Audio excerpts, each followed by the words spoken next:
नमस्कार, मी प्रियंका ठाकूर. सुखी जीवनाचा मंत्र या कार्यक्रमाच्या आजच्या भागात आपल्या सगळ्यांचं अगदी मनापासून स्वागत आहे. मित्रांनो, अनेकांच्या मनात असलेला प्रश्न, वीर्य म्हणजे नेमके काय, यावर गेले 2 आठवडे आपण चर्चा करीत आहोत. या व्यतिरिक्त वीर्य किंवा आयुर्वेदात म्हटला जाणारा शुक्रधातू हा विषय इतरत्रही नेहमीच चर्चेचा राहिला आहे. वीर्य हे प्रजननासाठी आवश्यक द्रव्य आहे. त्यात शुक्राणू असतात जे गर्भधारणेसाठी महत्त्वाचे असतात. आयुर्वेदामध्ये शुक्रधातू हा शरीरातील 7वा धातू मानला जातो, जो ऊर्जा, ताकद आणि दीर्घ आयुष्य यांच्याशीही जोडला गेला आहे.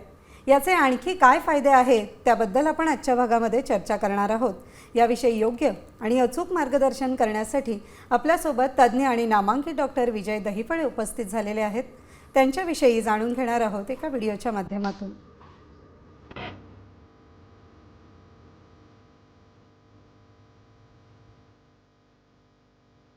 डॉक्टर विजय दहिफळे हे सेक्सोलॉजिस्ट, यूरोलॉजिस्ट आणि एंट्रोलॉजिस्ट आहेत.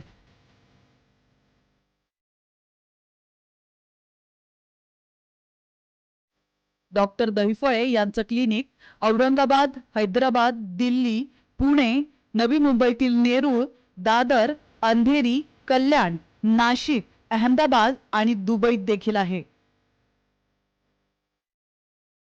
डॉक्टर नेहमीच देश विदेशात सेमिनार आणि कॉन्फरन्ससाठी जात असतात. तसंच सेक्स बाबतच्या सर्व समस्यांवरती ते मार्गदर्शन करत असतात.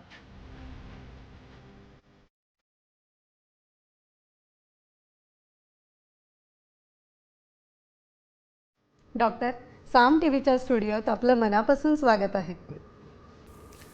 नमस्कार.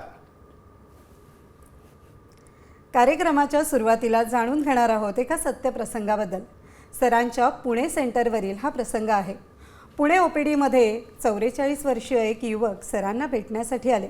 त्यांनी सांगितले की साम टीव्हीवरील सुखी जीवनाचा मंत्र हा कार्यक्रम पाहिल्यानंतरच ते सरांकडे आले आहेत. सरांनी येण्याचे कारण विचारले, त्यावर युवक म्हणाले की सर, माझी खूप मोठी कहाणी आहे, सांगण्यासाठी थोडा वेळ द्याल का? सर हसून म्हणाले, बिनधास्त बोला, भरपूर वेळ आहे. युवक म्हणाले, सर काय सांगू माझी व्यथा. माझे वय आता 44 वर्ष आहे आणि मला आता लग्न करायचे आहे. मी व्यवसायाने शिक्षक आहे. तुमचा कार्यक्रम पाहिल्यानंतर मी एक निर्णय घेतला आहे की सेक्शुअली फिट झाल्याशिवाय लग्न करायचे नाही. मला मधुमेह म्हणजेच डायबिटीज झाला आहे. त्यामुळे लग्नानंतर माझे वैवाहिक लैंगिक जीवन नीट होईल का? मला मूल होईल का? आणि झाले तर मुलालाही मधुमेह होईल का? असे अनेक प्रश्न मला सतावत आहेत. सरांनी विचारले की लग्नाला एवढा उशीर का झाला? तेव्हा युवक म्हणाले की सर, 10 वर्षांपूर्वी वडिलांनी माझे लग्न लावून दिले. कसेबसे लग्नही झाले. माझ्या बहिणीला श्रीमंत घराणे मिळावे म्हणून तिचे लग्न ज्या मुलाशी झाले त्याच मुलाच्या बहिणीशी माझं लग्न करण्यात आले होते. मला त्या मुलाबद्दल थोडी शंका वाटत होती. तो मला काहीसा विचित्र देखील वाटत होता. मी वडिलांना सांगितलेही, पण ते म्हणाले की श्रीमंत घराणे आहे, तू शांत बस आणि गुपचूप लग्न कर. लग्नानंतर 6 महिने झाले तरी तो मुलगा माझ्या बहिणीशी शारीरिक संबंध ठेवू शकला नाही. उपचार घ्यायलाही तो तयार नव्हता. त्यामुळे माझ्या बहिणीने घटस्फोट घेतला. त्यावेळी माझ्या भावाला घटस्फोट दिला तर मीही तुझ्यासोबत राहणार नाही असे म्हणत माझ्या पत्नीनेही मला घटस्फोट दिला. दोन्ही घटस्फोट जे आहेत ते एकाच वेळी झाल्याने त्या धक्क्याने आधीच उच्च रक्तदाबाचा त्रास असलेल्या माझ्या वडिलांना हृदयविकाराचा देखील झटका आला. एकाच वेळी आमच्या कुटुंबावर संकटाचं डोंगर कोसळलं. त्यानंतरची 10 वर्ष बहिणीचे पुन्हा लग्न लावून देणे आणि स्वतःला सावरण्यातच गेली. या सगळ्या तणावामुळे मला मधुमेह झाला आणि आता मी पूर्णपणे एकटा पडलो आहे.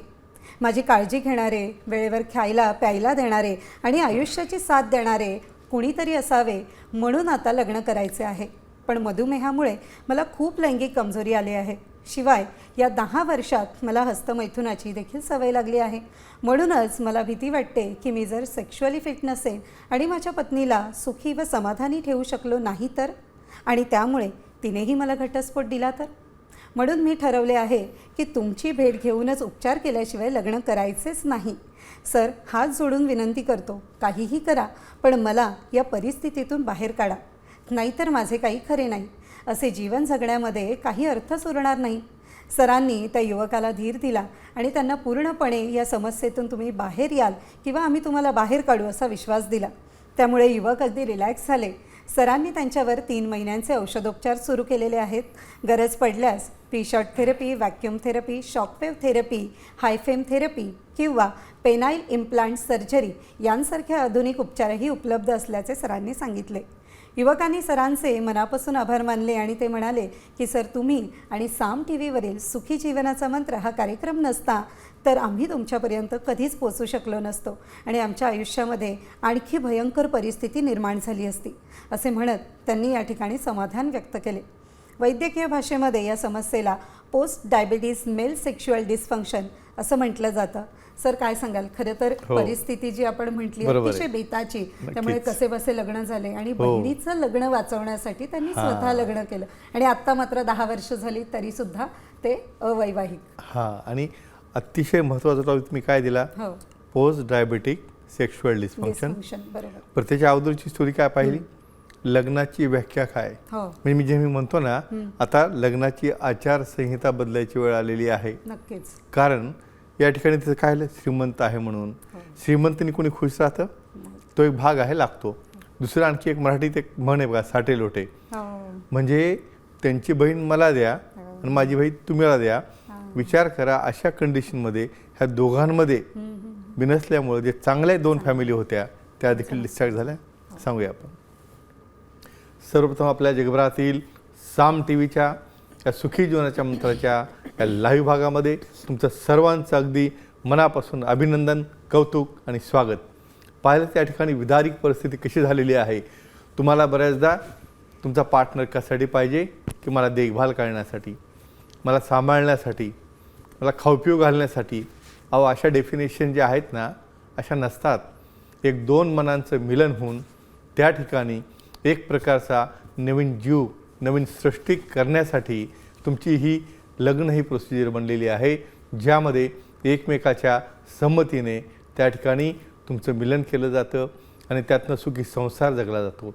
या ठिकाणी पहा तुम्ही क्रायटेरिया काय लावले की नात्यातल्या नात्यात तुम्ही लग्न करा. इतक्या वेगवेगळ्या संकल्पना आहेत. एक महत्त्वाची गोष्ट मित्रांनो तुम्हाला सर्वांना सांगतो, तुमचे जे सूत्र आहेत, तुम्ही म्हणता माझे एवढे गुण जुळले पाहिजे, एवढे जुळले पाहिजे, त्यापेक्षा त्यांची मनं किती जुळतात हे पाहणं अतिशय आवश्यक आहे. समाजामध्ये अशा प्रकारच्या गोष्टी थांबवण्यासाठी, त्याचबरोबर आता नवीन लग्न झालेल्या बऱ्याच केसेस माझ्याकडे पॅरेंट्स येतात, सर 6 महिने ते 1 वर्षाच्या आतमध्ये यांना डिवोर्स पाहिजे, यांचं अनमन होतं, यांची जमत नाही. का होतं? कुठंतरी लैंगिक शिक्षण काळाची गरज आणि ज्या बदलत्या प्रथेनुसार त्यामध्ये लग्नाच्या व्याख्या देखील, त्याच्या आचारसंहिता देखील बनवायची वेळ आलेली आहे. नक्कीच ते आपण करणार आहोत आणि आपले दर्शक देखील या ठिकाणी वाट पाहत असतील. या टॉपिकला अनुसरून खूप जणांच्या मनात प्रश्न देखील असतात. मला वाटतं त्यांचाही सहभाग तेवढाच आवश्यक असतो. नक्कीच. सुखी जीवनाचा मंत्र या कार्यक्रमात तुम्ही देखील सहभागी होऊ शकता आणि सरांना थेट प्रश्न विचारू शकता. मात्र त्यासाठी आमचा स्टुडिओ क्रमांक लिहून घ्या, 022410106110. सर, आपल्याला फोन यायला सुरुवात झाली आहे. धुळ्याहून पूनमजी आपल्याशी जोडल्या गेलेल्या आहेत. नक्कीच. नमस्कार पूनमजी, आपला प्रश्न विचारू शकता. नमस्ते सर. नमस्ते जी, बोला. सिमेंट किंवा धातूंचा दातांच्या स्वास्थ्यावर काय परिणाम होतो असतो याबद्दल सांगा सर. वा, तुम्ही अतिशय म्हणजे असा टॉपिक घेतलेला आहे की सिमेंट आणि दातांचं किंवा डेंटल स्वास्थ्य काही संबंध असेल का, कुणी यावर विचार करेल का? पण आपण दिलेला टॉपिक, तुम्ही त्याचा अभ्यास करता आणि त्यातनं तुम्ही प्रश्न विचारता, त्याबद्दल तुमचं अगदी मनापासून अभिनंदन आणि कौतुक. पहा, का हा टॉपिक मी ॲड केलेला आहे माझ्या सुखी जीवनाच्या मंत्राच्या पुस्तकामध्ये. कोणाला त्या वीर्याचं घेणं देणं नाही, नेचरली बनत असेल. साध्या डोळ्याचे टिअर्स आहेत, त्यामध्ये कंटेंट खारट लागतं बरेचदा. तुमची लाळ आहे, त्याच पद्धतीने आपल्या शरीरामध्ये 200 प्रोटीन असलेला अतिशय महत्त्वाचा घटक आहे. दाताचं स्वास्थ्य सांगूया आपण. आपल्याला नेहमी कसे पाहिजेत? एकदम असं गमी स्माईल पाहिजे, छानपैकी ते इनॅमल चांगलं असलेलं, व्हाईट चकचकीत मोत्यासारखे दात पाहिजे असतात तुम्हाला. हे बनतात कसे? साधी गोष्ट सांगतो तुम्हाला मी. या सिमेंटमध्ये काय असतं, म्हणजे संदर्भ या ठिकाणी का घेतलेला आहे? झिंक आहे, व्हिटॅमिन सी आहे आणि स्पर्मिडिन आहे. हे 3 घटक कुठल्याही प्रकारच्या त्या ठिकाणी जे आपलं टूथपेस्ट म्हणा किंवा कुठल्याही प्रकारचं तुम्ही जे पावडर वापरता त्यामध्ये प्रक्रिया करून बनवलेलं असतं. म्हणून त्यामध्ये झिंकचं प्रमाण जास्त असतं, व्हिटॅमिन सी जास्त असतं आणि त्याचबरोबर या ठिकाणी मेलाटोनिन जास्त असल्यामुळं या ठिकाणी त्याचं एनॅमल दातांचं मेंटेन राखलं जातं आणि अर्थातच त्या ठिकाणी चकाकी देखील येते. हे सर्व घटक ह्या सिमेंटचे असतात. आता दुसरी बाजू मला हे सांगायची की या गोष्टी सर्व प्रोसेस केल्या जातात. त्यामध्ये की HIV किंवा एड्सचं इन्फेक्शन आहे हे पाहिलं जातं आणि ह्या रॉ मटेरियलमध्ये जो कंटेंट नॅचरली तुमच्याकडे आहे त्याचा जो तुम्हाला उपयोग करता आला तर अशा केसमध्ये परत सांगेन मी, पार्टनर, एकमेकाची कन्सेंट, एकमेकाची संमती, अशा पद्धतीने आपल्या शरीरात एवढे द्रव आहेत की ज्यामुळं तुमचं स्वास्थ्य हेल्दी, निरोगी राहू शकतं. इव्हन दातांच्या केरीज आहेत, इनॅबल जाणं आहे, दात किडणं आहे, तसं दुर्गंधी येणं आहे, या सर्व गोष्टींवर हे सोनिडिन काम करत असतं, पण ते प्रोसेस केलेलं असतं. डॉक्टर, नांदेडहून रोहितजी आपल्याशी जोडले गेलेले खूप आहेत. छान, घेऊया. नमस्कार रोहितजी, आपण प्रश्न विचारू शकता. नमस्कार मॅडम. नमस्कार सर. नमस्कार जी, बोला. सर माझा असा प्रश्न आहे की हां, सर मला मास्टरबेशन जास्त आहे आणि कमजोरी पण आली, समजा इन्फ्लुएन्स दिला झाला त्यावेळेस. परत एकदा विचारा मला. अहो सर मास्टरबेशन व्यसन जास्त आहे म्हणून मास्टरबेशन. ओके, त्यामुळे तुम्हाला मास्टरबेशनचं व्यसन आहे, त्यामुळे कमजोरी आली आहे. आणि लिंगाच्या आकारामध्ये काही फरक पडलाय का? त्याचा लिंगाचा आकार लहान झाला का वाटतो? लहान का झालं ना वापरा झाला. अच्छा, वय काय तुमचं? 31. बरं, लग्न झालेलं आहे तुमचं? नाही ना सर. अच्छा, ठीक आहे. म्हणजे तुम्हाला अशा पद्धतीच्या सवयीमुळं वाकडेपणा आलेला आहे, कमजोरी आलेली आहे, यांना लग्नासाठी जाण्याअगोदर तुम्हाला पूर्वतयारी करायची, बरोबर आहे? हो ते बरोबर आहे सर. बरं, अच्छा, चला, व्हेरी गुड. खूप छान आणि सुंदर प्रश्न आहे आणि तुमचं अभिनंदन. कारण 50% जास्त जणांना या पद्धतीमध्ये या मास्टरबेशनमुळे असा वाकडेपणा, लहान लिंग किंवा त्या ठिकाणी कमजोरीने हे असतं. नक्कीच सांगूया. Anatomy, physiology, biochemistry. कारण सर्वांना नॉर्मल काय हे बघा, जो पण नॉर्मल काय हे कळणार नाही तोपर्यंत ॲबनॉर्मल काय हे कळणार नाही. सांगूया आपण. बघा, ज्या पद्धतीने हे युवक सांगत होते, वय त्यांचं 31 आहे, त्यांना अति जास्त हस्तमिथुनाची सवय आहे, त्यामुळं कमजोरी आली आणि त्याचबरोबर त्या ठिकाणी लिंगाचा आकार देखील लहान झाला. त्यामुळं नेहमी मी काय सांगतो की कमजोरी, शीघ्रपतन आणि लहान लिंग हँड इन हँड सोबत येतात. मग बरेच जण मग लग्न जवळ आलं की त्या ठिकाणी माझा पार्टनर मग सॅटिस्फाय होईल की नाही, मी परफॉर्म करू शकेल की नाही म्हणून टेन्शन येतं. मित्रांनो, अजिबात घाबरू नका. कुठल्याही कंडिशनला पहिले समस्या ॲक्सेप्ट करणे आणि आपल्या सामच्या मंचामुळं तुम्ही ओपनली हा प्रश्न विचारता, प्रेझेंट करता, याचाच अर्थ ही फार मोठी गोष्ट आहे आणि ह्या समाजात झालेलं एक परिवर्तन आहे, बदल आहे की इतर आजारांप्रमाणे देखील हा देखील आजार असतो. हा काही तुम्ही बनवलेला नाही, निसर्गाने ज्या पद्धतीने एजिंगमुळे जे बदल होतात त्यामुळे झालेला आहे. टेस्टोस्टेरॉनच्या लेवल वाढतात, त्या ठिकाणी कमजोरी येते आणि ब्लड फ्लो कमी झाल्यामुळे लिंग लहान होते. मग अशा केसेसमध्ये देखील ट्रीटमेंट असते आणि तुम्ही लग्ना अगोदरच हे विचारताय, ही खूप चांगली गोष्ट आहे. ह्याला अतिशय चांगल्या प्रकारचे सेंट्रली ॲक्टिंग मेडिसिन आहेत, लोकली ॲक्टिंग आहेत. बऱ्याचदा गरज पडलं तर शॉट किंवा इम्प्लांटपर्यंत देखील करता येतं आणि काउन्सिलिंग देखील असं. नक्कीच तज्ज्ञांना भेटा. सेक्सॉलॉजी, युरोलॉजी भेटा. अजिबात तुम्हाला काळजी करायची गरज नाही. मला वाटतं हे मास्टरबेशनच्या ज्या मिथ्स आहेत यांच्या क्लिअर झाल्या असतील. नक्कीच. डॉक्टर, अहिल्यानगरहून दीपकजी आपल्याशी जोडले गेले. खूप छान, घेऊया. नमस्कार दीपकजी, आपण प्रश्न विचारू शकता. नमस्कार सर. नमस्कार जी, बोला. सर जास्त वेळेचं झाल्याने कमजोरी येते का, याबद्दल माहिती पाहिजे. काय प्रश्न विचारला तुम्ही, म्हणजे जास्त विरेस्खलन झाल्याने कमजोरी येते का, बरोबर आहे? म्हणजे बऱ्याचदा माझ्याकडं ओपडीमध्ये किंवा माझ्या मेलवर असे प्रश्न असतात की तुमचा वीर्यनाश झाला म्हणजे तुमच्या शक्तीचा नाश होतो, तुमच्या स्मृतीचा नाश होतो आणि तुमची तब्येत ही खालावते. असं अजिबात नाही. सांगूया आपण. बरेचसे माझ्याकडे मिसअंडरस्टँडिंग, म्हणजे तुम्ही जर वीर्यस्खलन नाही केलं तर तुमची शक्ती वाढणार, तुमची बुद्धी वाढणार. अहो, जी निसर्गाने गोष्ट बनवली हा ती थांबवता येते का? युरिन पास करावीच लागते ना, टीयर्स येतातच, लाळ येतेच, तुम्ही थांबवणार आहे कोण? सांगूया आपण. अतिशय चुकीच्या कल्पना. बघा, सिमेंट बनणं, धातू तयार होणं, स्पर्म तयार होणं, त्यातनं प्रोस्टॅटिक फ्लुइड तयार होणं, ते बाहेर येणं तुमच्या हातात नाही हो. समजा तुम्हाला स्वप्नदोष झाला, स्वप्नरंजनमध्ये गेले, आपोआपच तो रिफ्लेक्स आहे आणि तो नॅचरल दिलेला रिफ्लेक्स आहे. त्यामुळे हे इजॅक्युलेशन तुम्ही जरी नाही केलं तर झोपेत होणार. दुसरी गोष्ट, कुठल्याही प्रकारे वीर्यस्खलन जास्त झाल्याने कुठलीही कमजोरी येत नाही किंवा स्पर्म काउंटवर देखील काही परिणाम होत नाही. उलट मी सांगेन, जेवढं जास्त वीर्यस्खलन होणार तेवढे नवीन स्पर्म चांगले तयार होणार. नवीन स्पर्म होऊन त्यांची क्वालिटी चांगली राहणार आणि अर्थातच प्रेग्नन्सी आणि बाळ होण्यासाठी त्याचा मोठा फायदा होत असतो. म्हणून एकाच वाक्यात सांगेन, अशा चुकीच्या कल्पना त्यातनं काढा. पण महत्त्वाची गोष्ट आपली कल्चरल मर्यादा, कल्चरल लिमिट या गोष्टींना सांभाळून जर गोष्टी केल्या तर त्यासाठी नक्कीच त्यामध्ये कुठल्या प्रकारचं असं करण्यामध्ये किंवा असं होण्यामध्ये काही साईड इफेक्ट नसतात. बरोबर. मला वाटतं हे मिस Correct आहे. का बऱ्याच आवश्यक असे आहे, misconcept कारण खूप आहेत. जण अशा हो. कन्सेप्टमुळं हो. बऱ्याचदा अशी लोक पाहिलेत की मी लग्न करणार नाही, केलं तर मग मी संबंध जास्त ठेवणार नाही टोकाचा निर्णय आणि घेतला मग जातो. पार्टनरमध्ये अनबन सुरू होते. नक्कीच. मला वाटतं हे क्लिअर झालं असेल क्लिअर आता. झालं या. असेल. नक्कीच. डॉक्टर, पुण्याहून दिनेशजी आपल्याशी जोडले गेलेले खूप छान. घेऊया. नक्कीच. नमस्कार दिनेशजी, आपण प्रश्न विचारू शकता. हा सर. हां बोला. सर नमस्ते. नमस्ते जी, बोला. मध्ये ताठरता येणार नाही हो सर. लिंगामध्ये ताठरता येत नाही. वय काय तुमचं? 40. अच्छा, 35 वर्ष वय आहे. लग्न झालं तुमचं?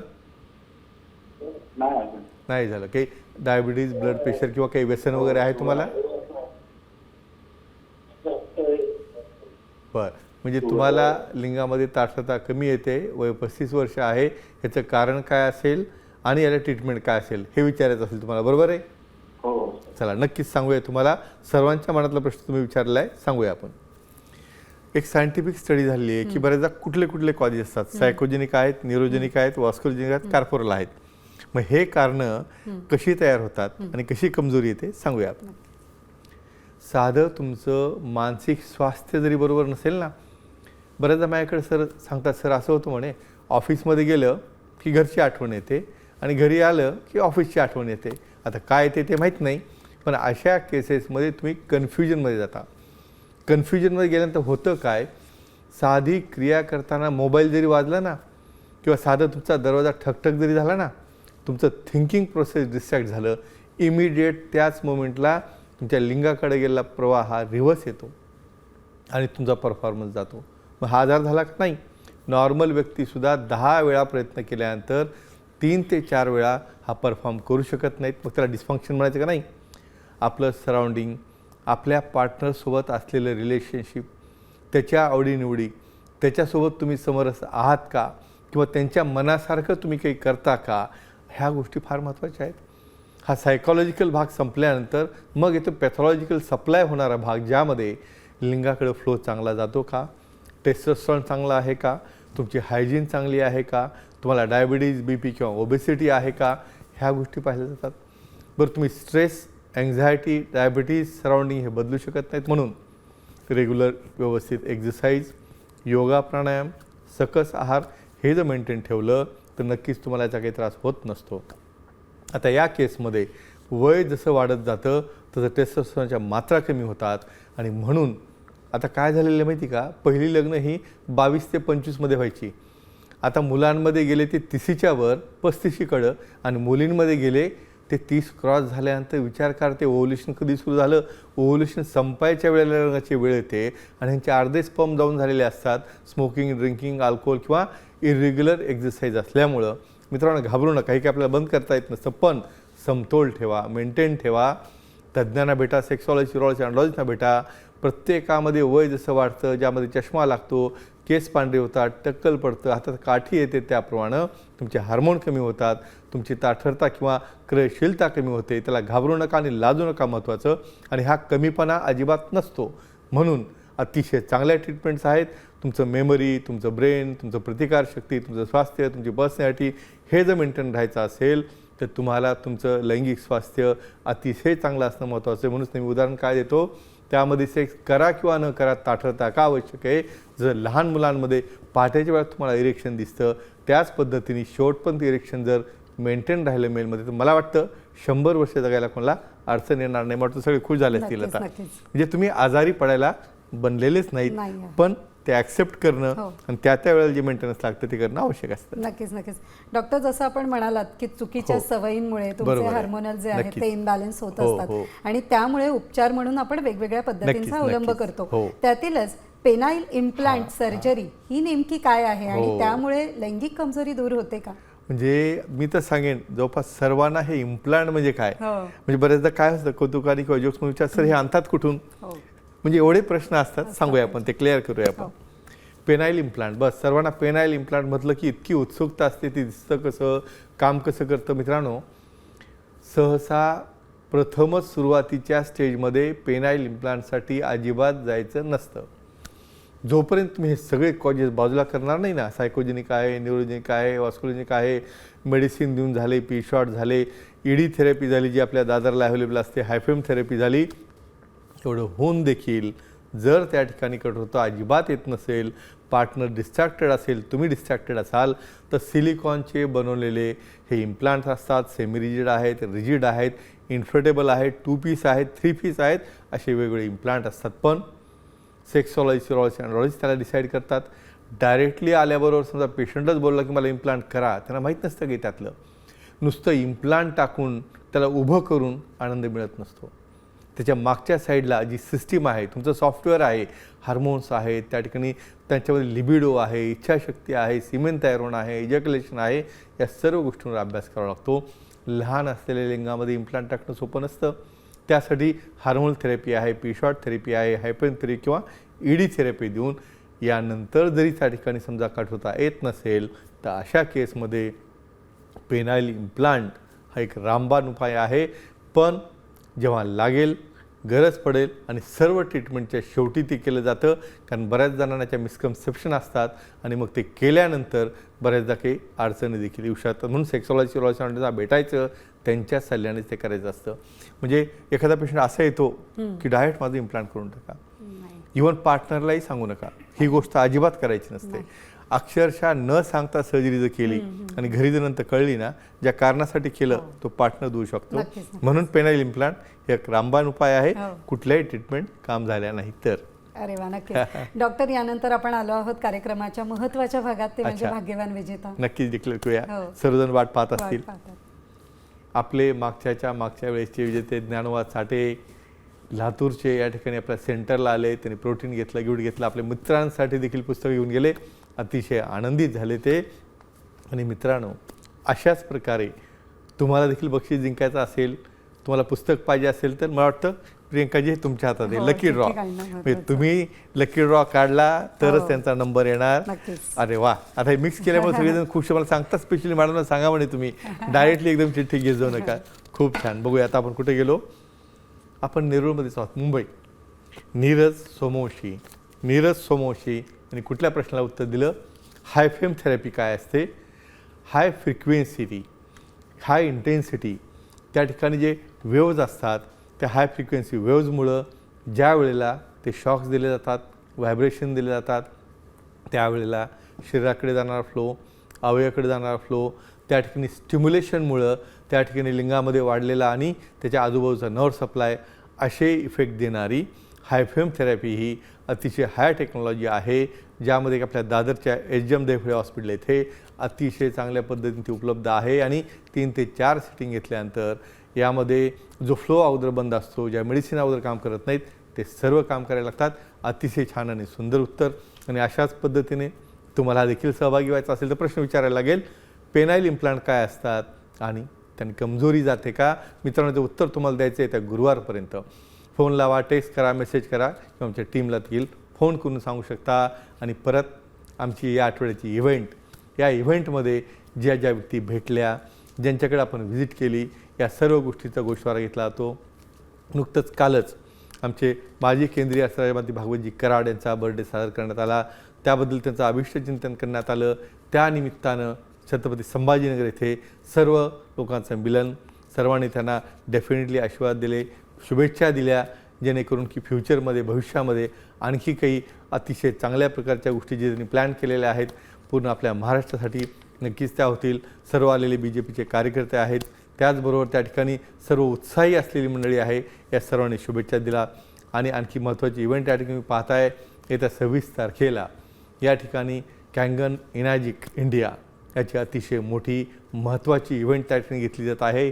आणि मोठं ॲट्रॅक्शन त्याचं म्हणजे जपानवरनं स्पेशली त्या ठिकाणी ओशिरोसांचं आगमन होणार आहे, जे की CEO आहे त्या इनॅजिक कँगनचे, ज्याला आपण अल्कलाइज वॉटर नेहमी म्हणतो, ज्याचं अवेअरनेस करण्यासाठी, ज्याचा पूर्णपणे प्रचार आणि प्रसार करण्यासाठी स्पेशली त्याचे महाराष्ट्राचे आपले लीडर जे आहेत, विजयजी अक्कावार आहेत, त्याचबरोबर आमचे नागेश्वर शुक्लाजी NSI टीमचे, त्याचबरोबर नागेशजी आहेत आणि प्रशांतजी, या सर्वांनी पूर्ण मराठवाड्यामध्ये पर्सनली दौरा करून त्याचं प्रायोजन करणं, सर्वांना मोटिवेट करणं आणि मोटिवेट करून ह्या 26 तारखेच्या फंक्शनला कसं प्रेझेंट राहून अल्कलाईन वॉटरचं महत्त्व काय, अल्कलाईन वॉटर कशा पद्धतीने तुम्हाला निरोगी ठेवतं, हे कँगन वॉटर तुमच्या आयुष्यामध्ये वेलनेसचा एक कसा मोठा भाग ठरतो, या सर्व गोष्टीबद्दल त्या ठिकाणी प्रचार आणि प्रसार करण्यात आला. त्याचबरोबर आणखी आमच्या दैफळे हॉस्पिटल येथे दादर येथील सर्व आमचे मित्र जे आहेत त्यांचीही भेट झालेली. त्यामध्ये आपले इक्विपमेंट आहेत, वेगवेगळ्या प्रकारच्या कोलॉन थेरपी आहेत, त्याचबरोबर हायफेम थेरपी आहे आणि हायपरबारिक ऑक्सिजन थेरपी आहे, HBOT थेरपी, या सर्व गोष्टी त्या ठिकाणी पाहायला गेल्या.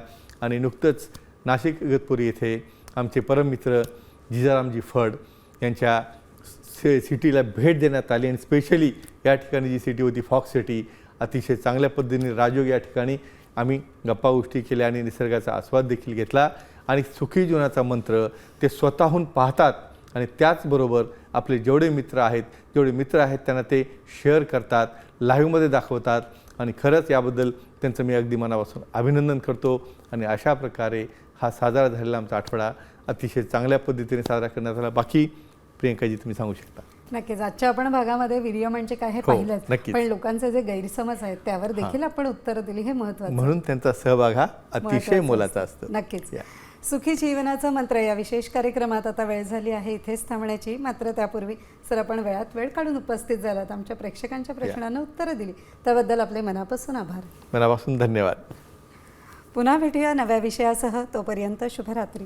नमस्कार.